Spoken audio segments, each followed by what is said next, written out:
La iniciativa del presidente Andrés Manuel López Obrador para elevar a rango constitucional derechos como la pensión universal de adultos mayores, el apoyo a las personas con discapacidad y las becas escolares, además de garantizar el acceso a la salud de todos aquellos que no son derechohabientes, ha sido aprobada en la Cámara de Diputados. El Estado mexicano cumple así con el compromiso internacional adquirido hace 40 años y que se había dejado de lado. Para hablar del tema hoy nos acompaña la diputada Leida Alavés, presidenta de la Comisión de Puntos Constitucionales, y nuestro analista Guillermo de Loya.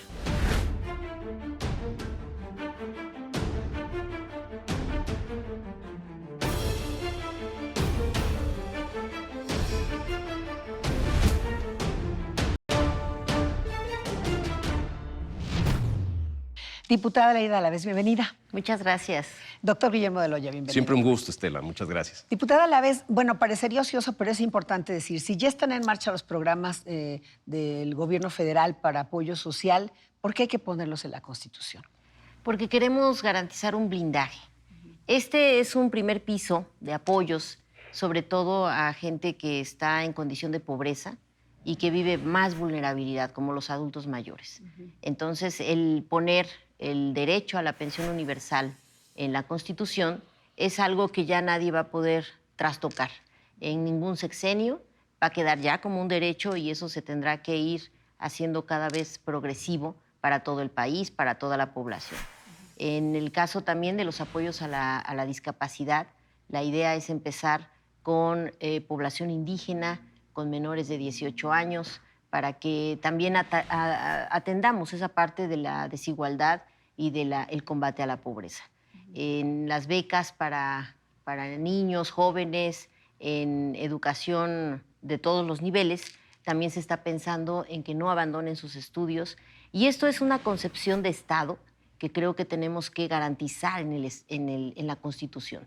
El que el estado de bienestar quede establecido como esa obligación del gobierno de que estas atenciones, de estas prestaciones, queden afianzadas en la Constitución, que ya nadie las pueda mover.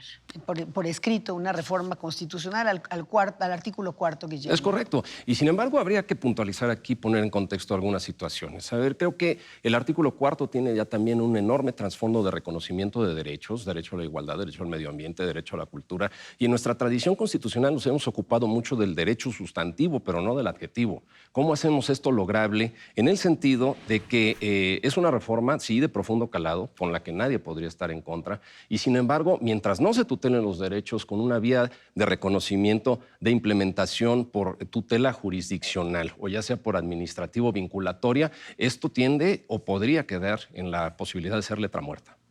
Pues precisamente lo que estamos ahora debatiendo y que es algo que estamos tratando de dejar con mucha claridad en la Constitución, es que sean estas garantías las que le den pauta al Ejecutivo de operar cosas muy concretas. En este caso es un apoyo. En el Parlamento abierto que se hizo en la Cámara nos pudieron dar diferentes inquietudes con respecto a este apoyo, que no es suficiente, pero yo creo que es lo mínimo. Es como ese mínimo indispensable que toda persona necesita para vivir. Y sobre todo, insisto, las que están en vulnerabilidad. No es algo que... Por eso estamos queriendo dejar muy claro, en la Constitución se dejan legados que se tengan que respetar por cada administración que esté en turno y también garantizar los recursos. En los transitorios estamos dejando claro que no podrá haber menor inversión cada año de la que se hizo en el año anterior, de tal forma que sea progresivo el que cada vez más gente vaya teniendo estos recursos para vivir, para tener una vida al menos con los mínimos básicos. ¿Y quién podría negarse, verdad, a que fuera progresivo si son grupos en pobreza, comunidades indígenas, etcétera? Hay un tema, por ejemplo, dentro de estos derechos, Aleida, que tiene que ver con el acceso a la salud de quienes no tienen, que son millones, 60 millones, no son derechohabientes del IMSS o del ISSSTE, por ejemplo. Sí, precisamente se crea un sistema de salud para el bienestar, así se le denomina, que va a ser lo que le dé cobijo a nivel constitucional al INSABI, al Instituto de Bienestar que se estableció desde el año pasado. Es que estas son reformas que de manera peculiar vienen al revés. No estamos haciendo una reforma constitucional para después habilitar las leyes secundarias o los programas. Esto fue primero los programas, primero la institución, y ahora lo estamos elevando a rango constitucional para que ya no haya cómo perder esa batalla de haber logrado que ahora las personas que no tienen seguridad social tengan esta cobertura por el sistema de salud para el bienestar. Es un derecho que es poco garantizado, lamentablemente, esto que comentaban, y que, bueno, también en el INSABI, también en este sistema, se va a procurar que cada vez vayamos avanzando en la gratuidad.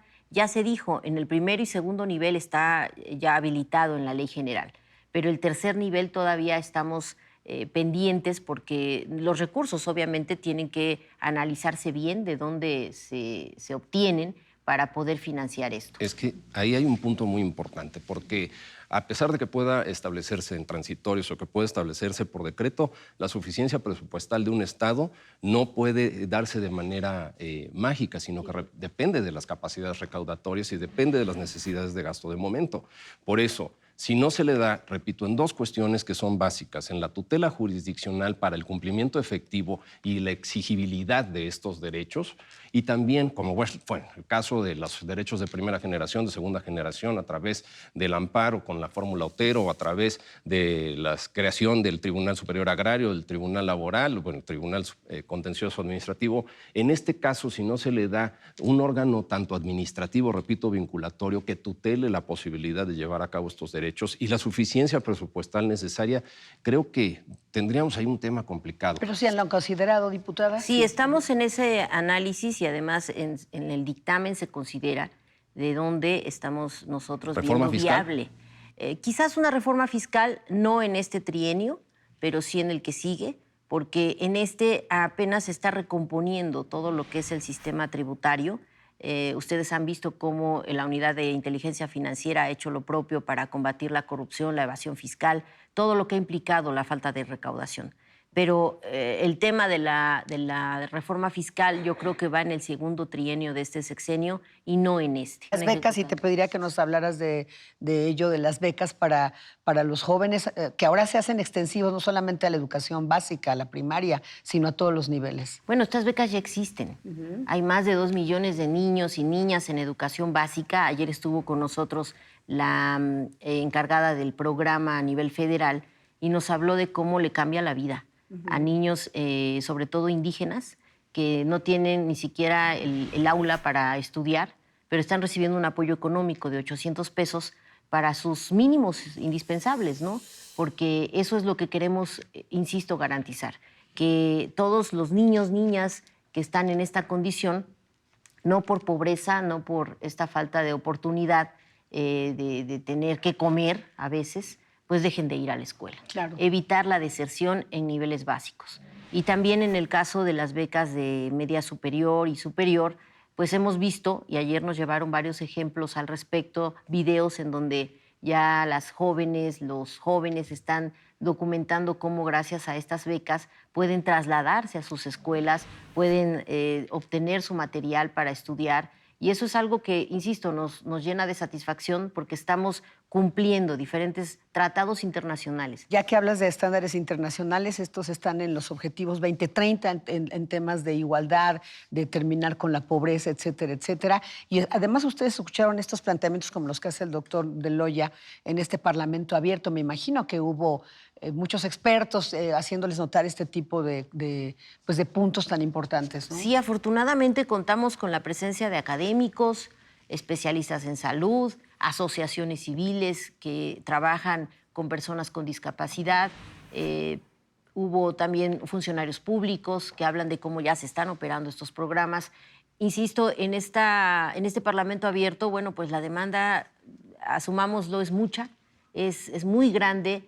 Falta un consejo, por ejemplo, para discapacidad en el ámbito federal que no se ha instalado, pero son tareas que van de la mano con esta reforma constitucional. Esta reforma es como el piso de lo que vamos a hacer con toda esta población y todo lo que nos demandaron o nos pusieron en la mesa estas personas que participaron va a tener que ver con leyes secundarias en materia de discapacidad, en materia de salud, en materia de educación, que vamos a tener que ir encaminando, pero en leyes secundarias, claro, no en el texto constitucional, que además me da mucho gusto decir que todos estuvieron de acuerdo con este piso mínimo que implica un apoyo a la discapacidad, un apoyo a los adultos, bueno, no apoyo, es pensión a los adultos mayores. Eso es muy importante, Sí, ¿no? es una pensión universal. no contributiva, Es universal. importante. Cuando dices todos, ¿te refieres a los que participaron en el Parlamento Abierto o crees, o cómo ves, y le pregunto ahorita a Guillermo esto mismo, que habrá este consenso entre los grupos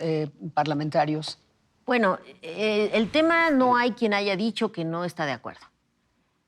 El cómo es en donde estamos teniendo diferencias, pero de entrada yo veo que hay una posibilidad muy amplia de que todos los grupos parlamentarios estén de acuerdo con este tema, encaminemos una reforma que pues todos tengamos la nobleza de aprobar y que esto sea no por otra cosa, sino por, insisto, hacer claro que México tiene que entrar ya a cumplir todos estos objetivos de atención a la pobreza, de garantía de los derechos humanos, porque poco se ha hecho para establecer exactamente cómo hacemos valer que la gente tenga acceso a la salud, acceso a la educación, y es lo que se está logrando con esta reforma. Que insisto, está firmado también como un acuerdo del Estado mexicano en la ONU. Guillermo, un comentario final. No creo que nadie pudiese ir en contra de eso, de un Estado que asista, de un Estado que ayude, de un Estado que apoye. Sin embargo, la generación de expectativas también ha sido ese alimento, esa fórmula para generar de alguna manera